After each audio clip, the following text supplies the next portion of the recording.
Elimika na Mahasin TV, pata kujua wema wa Uislamu.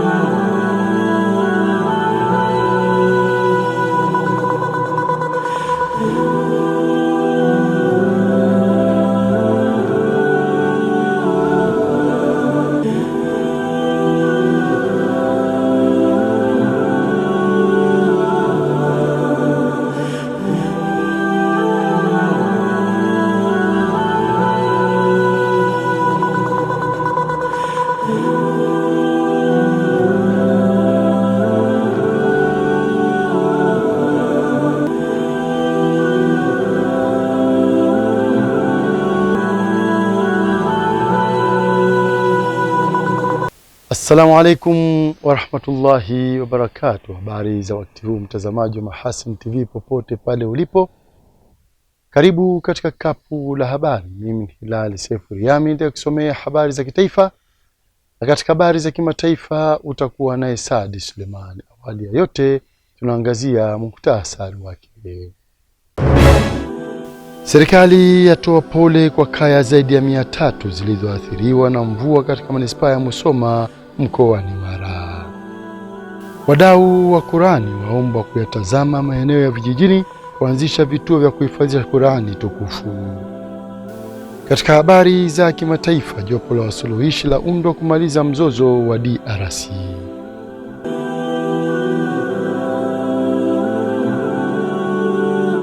Na mkapu la habari linaanzia mkoani Mara. Serikali imewaomba wananchi wa mitaa mitatu katika manispaa ya Musoma mkoani Mara walioathiriwa na mvua kubwa iliyoambatana na upepo mkali kuwa na subira wakati ambao serikali kuu ikichukua hatua zaidi kufuatia tukio hilo. Mvua kubwa iliyoambatana na upepo mkali ilionyesha usiku wa kuamkia Jumatatu ya Machi 24, 2025 imepelekea kaya zaidi ya 300 kukosa makazi katika mitaa mitatu ya Amri Abeid, Makongoro na Nyakato Maziwa manispaa Musoma. Kufuatia janga hilo, akizungumza kwa njia ya simu, Waziri Mkuu Kassim Majaliwa ametoa pole kwa waathirika huku akieleza hatua zinazochukuliwa na serikali.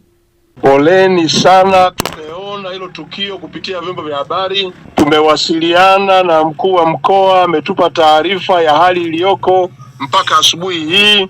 Nataka niwafikishie pole, na Mheshimiwa Rais amenipigia muda mfupi uliopita akitaka taarifa, na nilipomwambia kwamba sasa nataka kuzungumza na wananchi kule, amenituma niwape salamu za pole. Tumeshamleta mtu wa maafa, ameondoka alfajiri leo Dodoma, anakuja kuungana na timu ya maafa hapo Musoma. Watashirikiana kufanya uratibu wa madhara hayo ili serikali ione namna mzuri ya kusaidia kutatua changamoto zinazoweza kujitokeza kwenye eneo hilo, na hatimaye serikali tuweze kujua namna mzuri ya kulisaidia. Akitoa tathmini ya madhara yaliyosababishwa na maafa hayo, mkuu wa mkoa wa Mara Kanali Evans Mtambi amesema kaya zaidi ya 300 zimekumbwa na kadhia hiyo huku watu 8 wakijeruhiwa. Linaweza likatokea janga lolote saa yoyote bila odi, bila taarifa. Ndio maana yakaitwa majanga. Lakini swala la msingi sasa huwa ni zile hatua zinazochukuliwa mara baada ya majanga hayo kutokea. Janga hili ambalo lilitokea usiku ule wa tarehe 23 katika manispaa yetu ya Musoma, taarifa tulizo nazo ni kwamba kaya takriban 319 ziliathirika. Lakini katika yote hayo, jambo moja kama mkoa ambalo tunashukuru ni kwamba hakuna kifo. Hakuna mwananchi yeyote aliyefariki kwa sababu ya janga hili, isipokuwa zipo taarifa za majeruhi 8. Wakipokea salamu za serikali, baadhi ya wakazi wa manispaa Musoma wameeleza hali zao za maisha kwa sasa baada ya kukumbwa na janga hilo. Kwa kweli nimeridhishwa sana na huduma ambazo serikali na hatua ambazo serikali imeendelea kuchukua. Ya kwanza kabisa ni kuhifadhi wananchi wangu pale ili wale waliopata majanga haya. Lakini la pili ni kupita katika kaya kwa ajili ya kufanya tathmini ili waweze kupatiwa haki zao. Shukuru wakituchukulia kama nani kutuletea kwa mabati na mbao. Tashukuru sana. Mimi mwenyewe mume wangu alishaga kufa. Nipo hapa nimebaki na wajukuu. Ndio nimebaki kwenye mji hapa. Sasa mvua ilikuja ikabeba mabati, nikabaki niko hapo tu. Watu wamezuliwa majumba yote, watu hawana pa kulala, watu hawana chakula, watoto wanahangaika, vyombo viko nje. Hatuna jinsi mama yangu, kwa sababu wewe ndio rais wetu na wewe ndio kimbilio letu. Tunakuomba mama, utuangalie Msoma mjini kwa maafa yaliyotukumba wananchi wa Msoma mjini.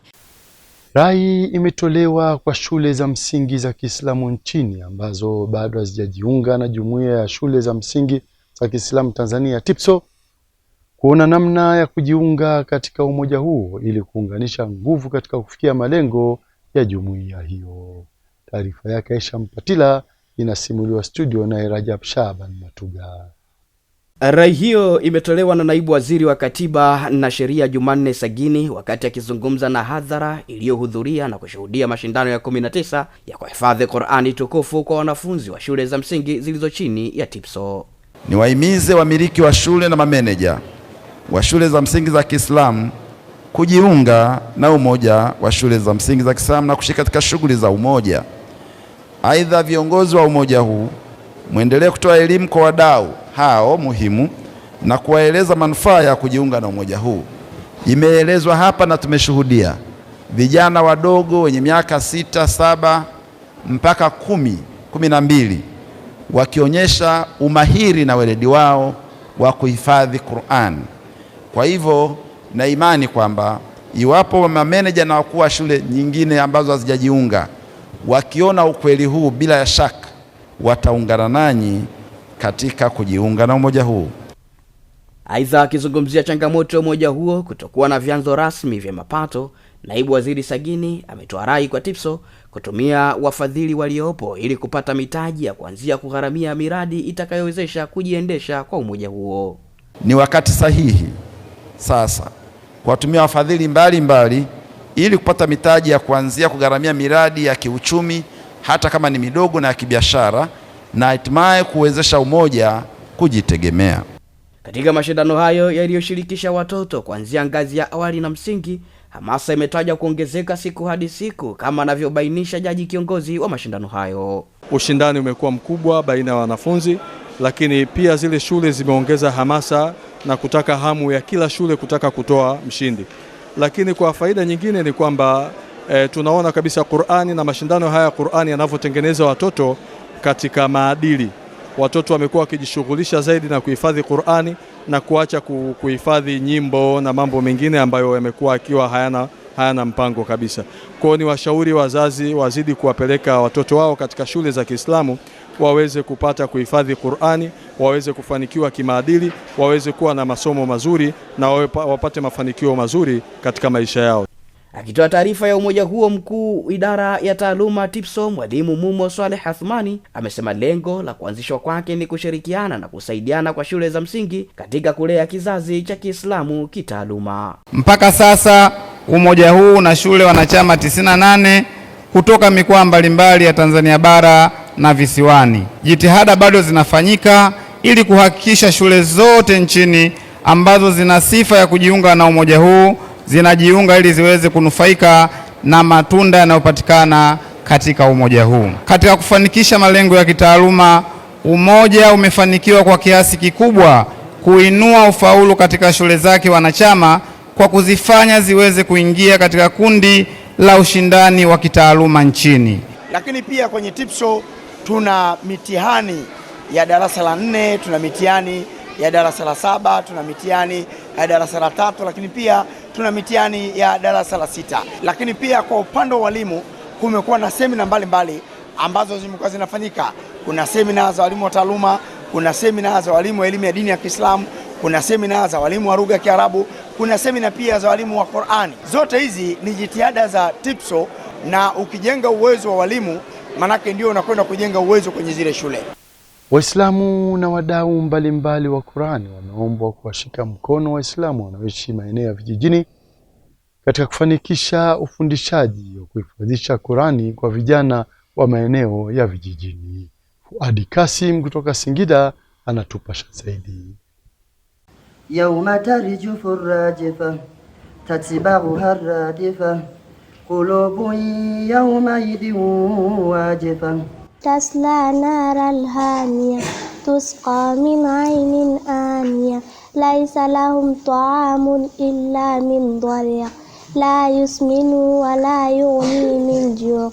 Ndani ya mwezi mtukufu wa Ramadhani, katika 10 lenye kheri na iliyoshuka Qur'ani, Waislamu kutoka kijiji cha Kinyeto wilaya Singida vijijini wamefanya mashindano ya Qur'ani, na huyu hapa ni Sheikh wa kata Mitunduruni na mjumbe wa baraza la mashehe akieleza vizuri na uzuri wa Qur'ani na akitoa kongole kwa kina mama wanaofanya hima kuipaisha Qur'ani katika jamii zao.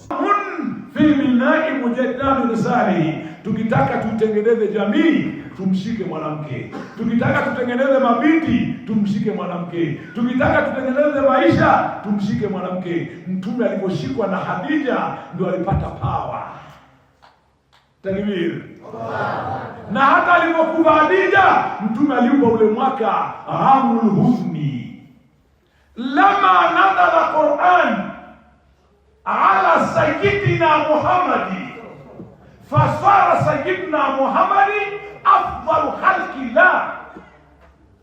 Qur'ani ndiyo imemfanya mtume awe bora, sio mtume kaifanya kuwa bora, kwa sababu Qur'ani imeleta sheria ambazo zinamuongoza mtume awe mcha Mungu.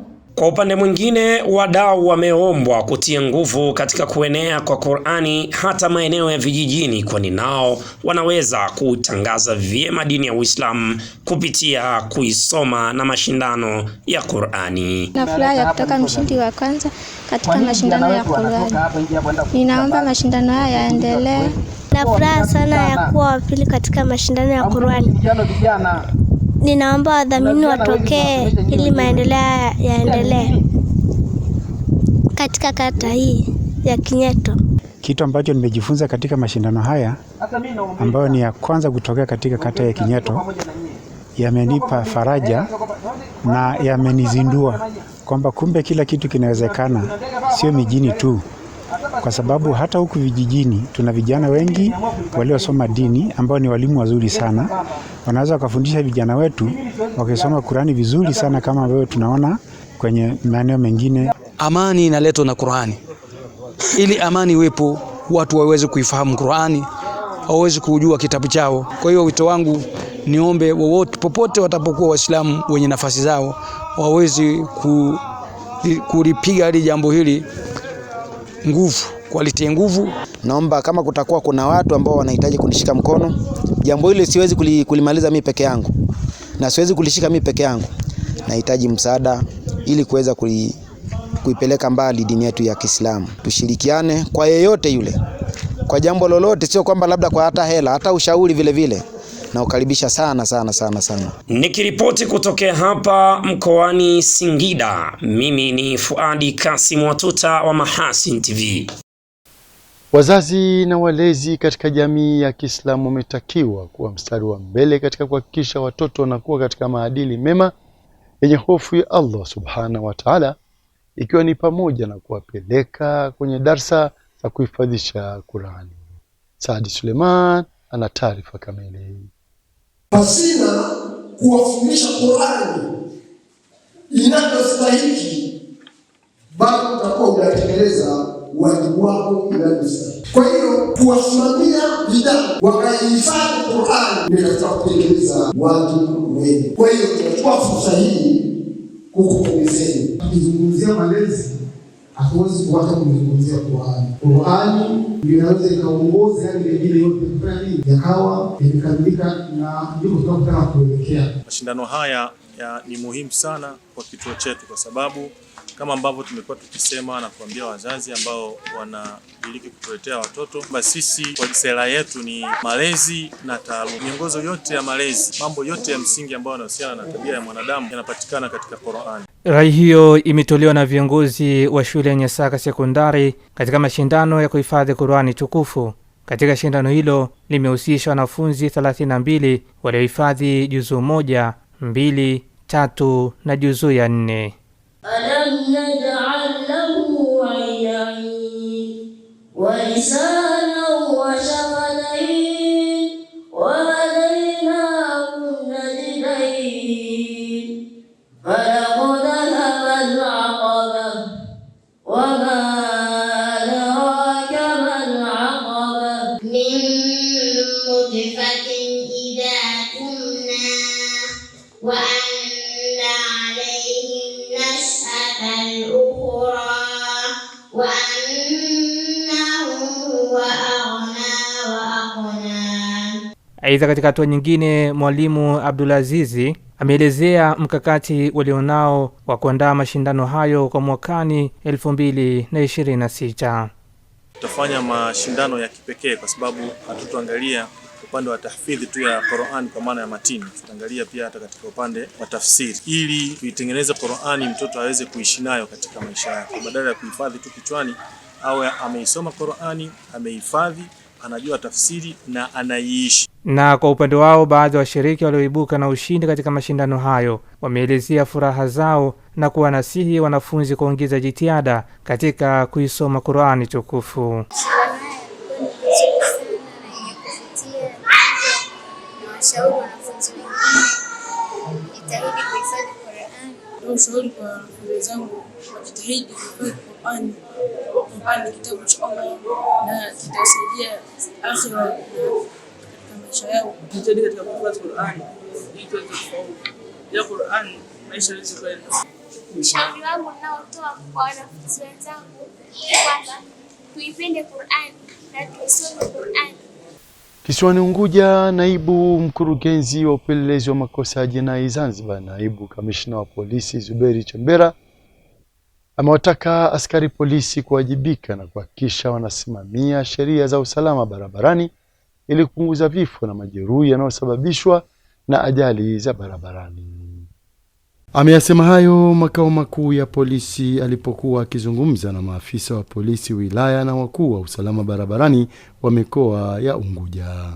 DCP Chembera amesema idadi ya ajali zilizosababisha vifo na majeruhi zimepanda kwa asilimia 28.0 kwa mwaka 2024 ukilinganisha na mwaka 2023. Madereva wote wanaosababisha ajali za vifo na majeruhi tuwaone maadui, tusiwe na urafiki nao. Dereva anaendesha gari ovyo barabarani, Alfa hizo, Diana zile za abiria, nimezungumza hapa, malori makubwa yale ya mchanga yanojenga barabara ya pikipiki, bodaboda zote, wote wanaoendesha gari pikipiki bila kufuata sheria ya usalama barabarani tuwaone maadui. Anayestahili kuelimishwa aelimishwe, lakini yule asiyestahili achukuliwe hatua haraka. Tumeelewana makamanda? DCP Chembera amesema ajali nyingi zinasababishwa na uzembe wa madereva wasiofuata sheria, hivyo wamewaagiza wakuu hao kuacha muhali na kuchukua hatua bila kumonea mtu. Na zinapotokea hatuchukui hatua kali ambazo madereva wanaweza zikawafanya wakaona hatua iliyochukuliwa wakaacha kuendelea kufanya mambo ya kiuzi huko barabarani na kusababisha vifo vya watu. Kwa hiyo kuanzia sasa hivi twende tukachukue hatua zichukuliwe na zionekane. Kuanzia leo bodaboda kapakia mishikaki, hakuna hajavaa helmet, hatufuati sheria za usalama barabarani, kamata, weka mahabusu. Kwa hiyo swala la bodaboda ni very serious. Bodaboda zisizokuwa na namba, bodaboda wasiovaa helmet, wanaopakia mishikaki, kamata. Najua mtapata changamoto kwenye ukamata, lakini wale wachache mtakao wapata ni wawe wajumbe kwa wengine. Aidha, amewataka wakuu hawa barabarani kuendelea kushirikiana mamlaka ya leseni Zanzibar kuwafutia leseni madereva wote wasio na sifa ili iwe fundisho kwa wengine. Na kwa taarifa hiyo kutoka kisiwani Unguja ndio inahitimisha kapu la habari kwa habari za kitaifa. Tupate mapumziko mafupi na kisha turejea hapa kuangazia habari kutoka nje ya mipaka ya Tanzania. Hii ni Mahasin TV, pata kujua wema wa Uislamu. Mahasin TV, channel namba 455 katika kingamuzi cha Azam.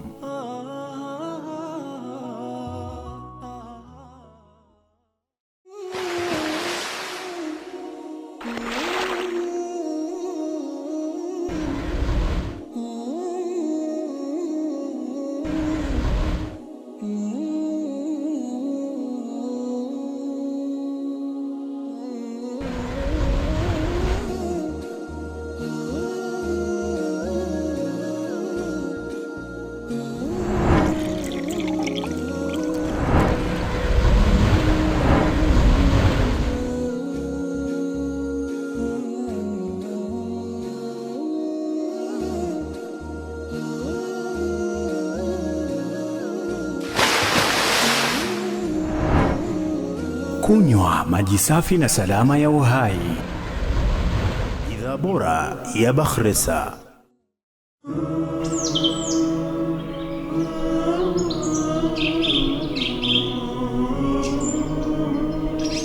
Mahasin TV, pata kujua wema wa Uislamu.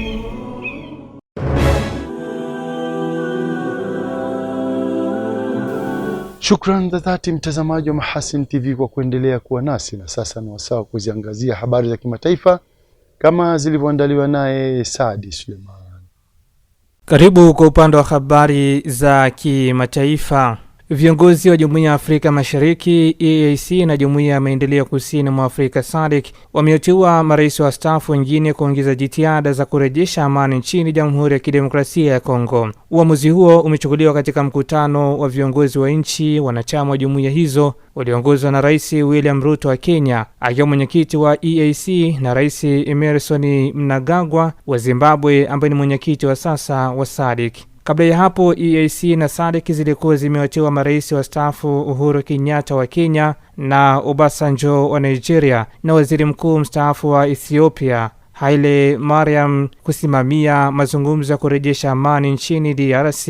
Jopo jipya lililoteuliwa na jumuiya hizo za kikanda barani Afrika litawajumuisha marais wastaafu wa Afrika Kusini Catherine Samba Panza wa Jamhuri ya Afrika ya Kati na Sahare wa Ethiopia. Watatu hao wataungana na Uhuru Kenyatta wa Kenya na Obasanjo wa Nigeria ambao awali walikuwa mitajwa kuwa wajumbe wa jopo la kuongoza juhudi za kurejesha amani nchini Jamhuri ya Kidemokrasia ya Kongo. Mkutano huo ambao umehudhuriwa na Rais Paul Kagame wa Rwanda na Felix Tshisekedi wa DRC umepitisha pia mpango ulioandaliwa wiki iliyopita na wakuu wa majeshi wa nchi wanachama wa EAC na SADC ambao umebainisha kwa kina hatua za haraka na za kati na za muda mrefu ili kufikia amani na usalama endelevu nchini DRC.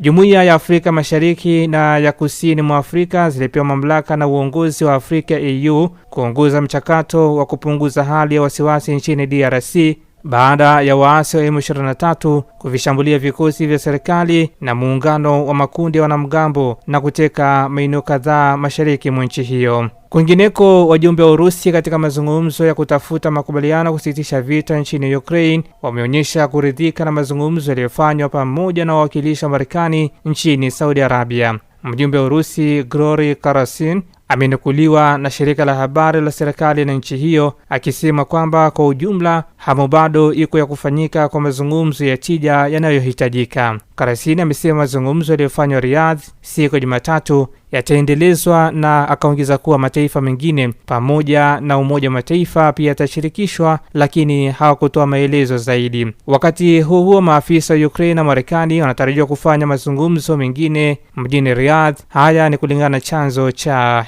Ukraine. Mjumbe mmoja wa Ukraine katika mazungumzo hayo amewaambia waandishi wa habari kwamba bado wanashirikiana na maafisa wa Marekani.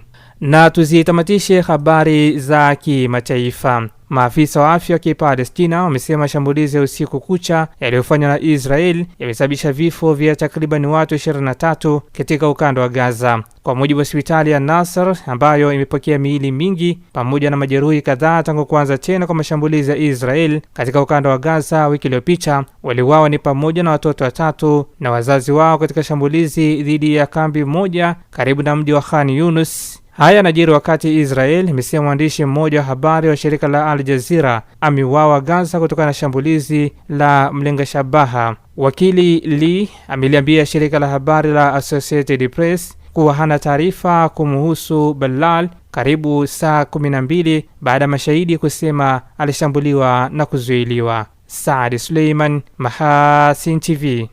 Shukran Saadi Suleiman kwa habari za kimataifa. Na kabla tujahitimisha kapu letu la habari, tujikumbushe miongoni mwa habari tulizokuwa nazo hii leo. Serikali yatoa pole kwa kaya zaidi ya 300 zilizoathiriwa na mvua katika manispaa ya Musoma mkoani Mara. Wadau wa Qur'ani waomba kuyatazama maeneo ya vijijini kuanzisha vituo vya kuhifadhisha Qur'ani tukufu. Katika habari za kimataifa, jopo la wasuluhishi la undwa kumaliza mzozo wa DRC. Na kufikia hapo ndo tunahitimisha kapu la habari. Inshallah kwa majali wake Maulana, ungana nasi hapo kesho muda na wakati kama huu. Kwa niaba ya wenzangu wote walifanikisha kuletea kapu la habari, mimi Hilal Sefuria nilikusomea habari za kitaifa, na katika habari za kimataifa ulikuwa na Saadi Suleiman. Nikutakie utazamaji mwema wa vipindi mbalimbali vinavyoendelea hapa Mahasin TV. Pata kujua wema wa Uislamu. Billahi taufik. Wassalamu alaikum warahmatullahi wabarakatuh. Na hivi sasa tuangazie utabiri wa hali ya hewa saa 24 zijazo kutoka TMA inshallah. Huu ni utabiri wa hali ya hewa kutoka Mamlaka ya Hali ya Hewa Tanzania. Mifumo ya upepo kwa siku ya kesho inatuonyesha upepo unatarajiwa kuwa wa wastani katika maeneo mbalimbali ya nchi, na mtawanyiko wa viashiria vya mvua vinaonekana zaidi katika maeneo ya ukanda wa Ziwa Victoria, mwambao wa pwani yetu ya Bahari ya Hindi kuelekea sehemu za nyanda za juu kusini magharibi. Kwa usiku wa leo ni matarajio yetu ukanda wa Ziwa Victoria magharibi mwa nchi kunatarajiwa na hali ya mvua na ngurumo katika maeneo machache, huku nyanda za juu kusini magharibi, nyanda za juu kaskazini mashariki, pwani ya kaskazini pamoja na mkoa wa Ruvuma kukutarajiwa na hali ya mvua katika maeneo machache. Maeneo mengine ya nchi yetu yaliyosalia yanatarajiwa kuwa na hali ya mawingu kiasi na yenye hali ya ukavu kwa ujumla. Kwa siku ya kesho ni matarajio yetu mkoa wa Kagera na Mara kunatarajiwa kuwa na hali ya mawingu, mvua na ngurumo za radi katika maeneo machache na vipindi vifupi vya jua. Huku nyanda za juu kaskazini mashariki, mikoa ya Singida, Dodoma pamoja na mkoa wa Iringa kukutarajiwa kuwa na hali ya mvua katika maeneo machache pamoja na vipindi vya jua. Sehemu nyingine zote za nchi yetu zilizosalia zikitarajiwa kuwa na hali ya mawingu kiasi pamoja na mvua itakayoambatana na ngurumo za radi katika maeneo machache na vipindi vya jua. Na sasa tumalizie utabiri wetu kwa kuangalia matarajio ya siku 4 zijazo katika baadhi ya miji kuanzia siku ya kesho kutwa. Jiji la Dar es Salaam kwa tarehe 27 kunatarajiwa kuna hali ya mvua na ngurumo pamoja na vipindi vya jua. Kwa upande wa mkoa wa Dodoma kwa tarehe 27 kunatarajiwa kuna hali ya mvua na siku zilizosalia zikitarajiwa kuna hali ya mvua na ngurumo katika maeneo machache. Mkoa wa Mwanza unatarajiwa kuna hali ya mvua na ngurumo katika maeneo machache. Kwa upande wa mkoa wa Kilimanjaro unatarajiwa kuna hali ya mvua na ngurumo katika maeneo machache. Hali kadhalika mkoa wa Mbeya unatarajiwa kuna hali ya mvua na ngurumo katika maeneo machache. Mkoa wa Morogoro unatarajiwa kuna hali ya mvua na ngurumo za radi katika maeneo machache. Pamoja na mkoa wa Arusha unatarajiwa kuwa na hali ya mvua na ngurumo katika maeneo machache. Ni kutoka Mamlaka ya Hali ya Hewa Tanzania, hatuna la ziada. Nikutakie usiku mwema.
Kunywa maji safi na salama ya uhai.